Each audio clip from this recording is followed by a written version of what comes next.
A escravidão, escravatura ou escravismo é um regime de trabalho no qual homens e mulheres trabalham sem nenhum tipo de remuneração e têm sua liberdade tomada, pois os mesmos eram considerados propriedades de seus senhores e poderiam ser vendidos ou trocados, assim como mercadorias.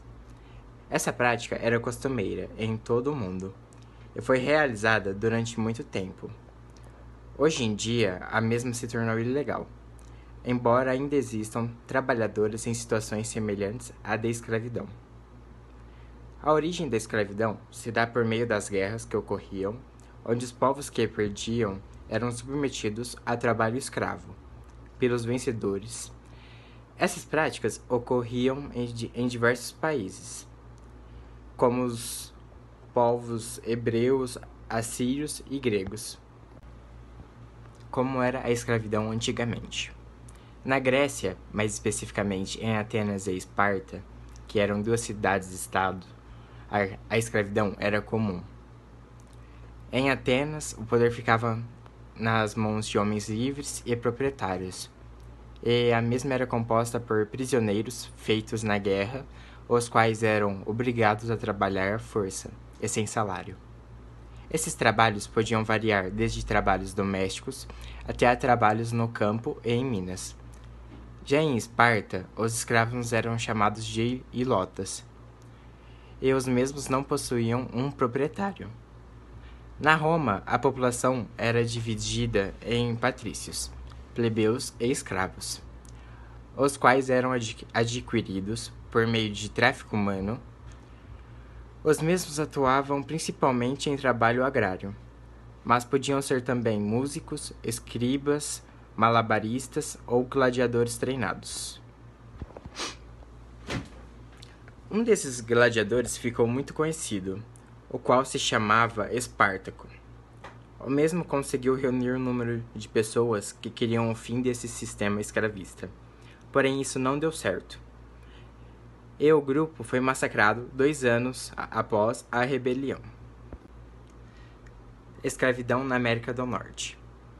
Quando o continente americano foi descoberto, o mesmo foi colonizado por portugueses, espanhóis, ingleses, suecos, franceses e holandeses. Os territórios colonizados na América do Norte começaram a desenvolver então um sistema escravista, o qual se iniciou nos povos originários, os indígenas, sendo seguido dos povos africanos, que eram trazidos para o trabalho, na América do Norte. A escravidão foi abolida em 1863. Escravidão na América do Sul, Brasil. Em 1500, com a chegada dos portugueses no território brasileiro, os indígenas começaram a ser escravizados e utilizados na extração do pau-brasil por muito tempo. Porém, os brancos substituíram-os por negros trazidos da África, visto que esses originários geraram uma epidemia em meio aos portugueses, além de os mesmos conhecerem melhor a mata, conseguindo assim fugir. Na época do Brasil colônia, Portugal trouxe escravos à América do Sul por meio dos navios negreiros para produzirem mão de obra.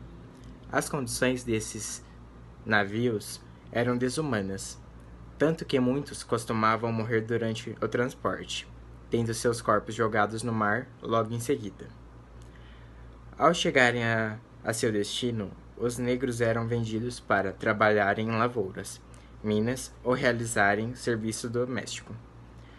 O estilo da vida dos escravos era tão precário que os mesmos tinham uma média de 10 anos de vida após o início do trabalho forçado. Revoltas populares e libertação. Com o tempo, revoltas e fugas por parte dos escravos começaram a surgir, o que deu início a um engajamento para a abolição da escravatura. Com essas fugas, quilombos eram formados, e o mais famoso deles foi o Quilombo de Palmares, liderado por Zumbi de Palmares. Com isso, a população começou a pressionar o governo português, e assim, em 1888, foi assinada a Lei Áurea.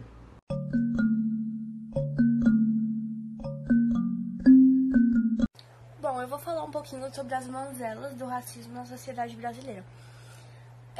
Ainda que tenhamos ao longo da história criado legislações que reconhecem a nossa diversidade, estamos muito distantes da inclusão social necessária.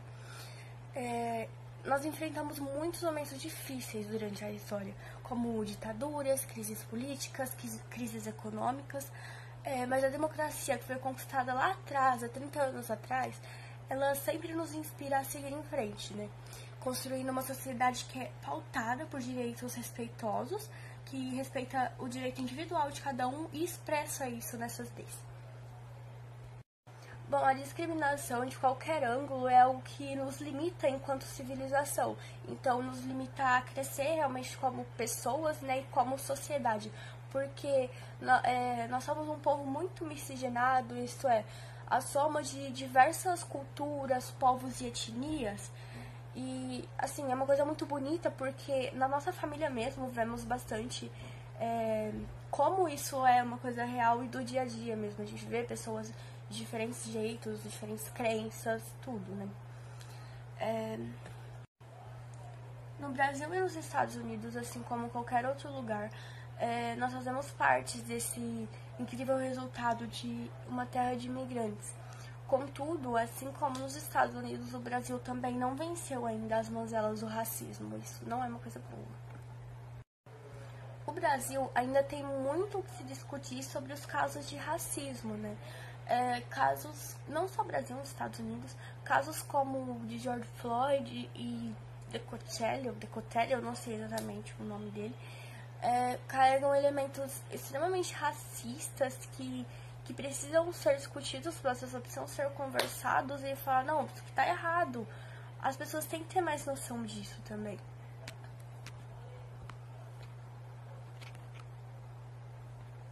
Nós vivemos uma oportunidade ímpar de crescer e amadurecer como pessoas, como sociedade e principalmente como país, certo?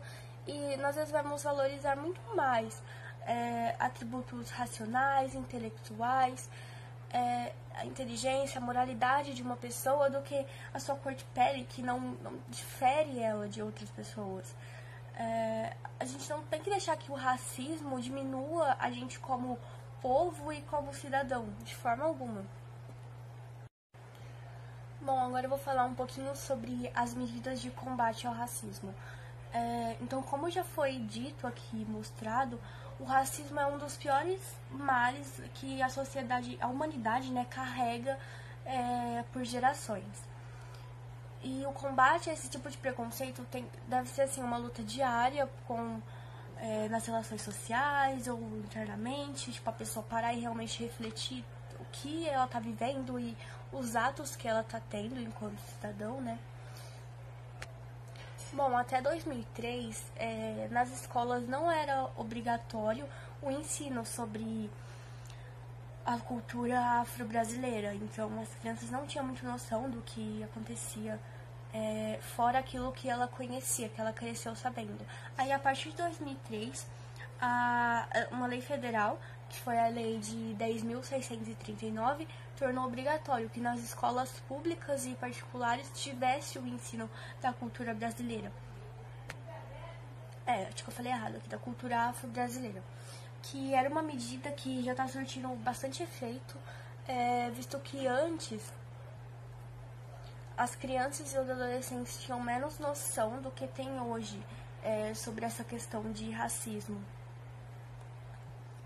É muito importante que nas escolas e faculdades sejam feitos debates, né, e cada um dê a sua opinião e seja discutido em sala, realmente debates críticos, né, com os colegas, envolvendo professores, até porque em uma sala de aula de faculdade, por exemplo, não tem só alunos brancos. Às vezes tem, mas é difícil. Sempre vai ter alguém negro e que precisa dessa visibilidade que muitas vezes não tem.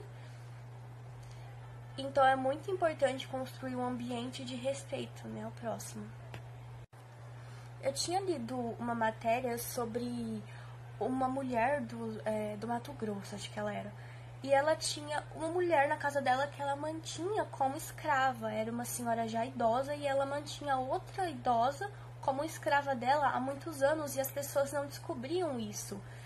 E, sabe, é coisa que não dá pra acreditar quando a gente vê que ainda no século XXI, pessoas, em 2020, né, pessoas ainda têm uma mente tão fechada a ponto de não deixar entrar as coisas que estão sendo sempre discutidas e faladas. Eu não sei se tem, assim, influência talvez política ou de algum parente, ou realmente cresceu assim. Acredito que a melhor maneira de se tornar um agente transformador na sociedade seja principalmente uma mudança interna primeiro, né? Aquilo que eu tinha falado anteriormente sobre parar e refletir o que tá certo, o que não tá. E medidas de combate ao racismo, para poder ser eficiente, deve primeiro ser uma coisa pessoal. Ter a necessidade de mostrar ao mundo, aos pais que muitas vezes não cresceram sabendo que o racismo era errado e às vezes fazem até piadas, né, com pessoas negras, e isso agora vem sido mais discutido do que era antes, né, pensando dessa maneira. Mas é muito importante que jovens e crianças, principalmente, conscientizem tias, pais, parentes sobre a importância, né, de uma convivência mais harmônica socialmente.